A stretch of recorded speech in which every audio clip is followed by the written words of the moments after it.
অনেকে আমাকে মেসেজ দেন, ভাইয়া এআই দিয়ে তো ছবি বানালাম, কিন্তু টাকা দেবে কে?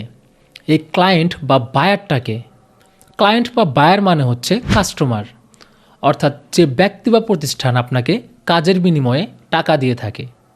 সহজ উদাহরণ দিই, ধরুন আপনি একটা দর্জির কাছে জামা বানাতে দিলেন, তাহলে আপনি হচ্ছেন তার ক্লায়েন্ট। আপনি একজন ইলেকট্রিশিয়ানকে ডাকলেন, আপনি তার ক্লায়েন্ট। ঠিক তেমনি বিদেশের কোনো কোম্পানি বা প্রতিষ্ঠান যদি আপনাকে কাজের বিনিময়ে টাকা দিয়ে থাকে, তাহলে সে আপনার ক্লায়েন্ট। একটা বাস্তব উদাহরণ দেই, ধরুন আমেরিকার একটা লোকের তার ব্যবসায়িক কাজের জন্য লোগো দরকার।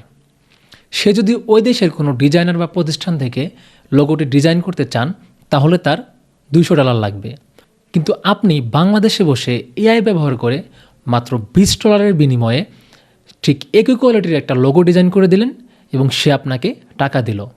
তাহলে সে হচ্ছে আপনার ক্লায়েন্ট বা বায়ার এবং আপনি হচ্ছেন সেলার বা ফ্রিল্যান্সার।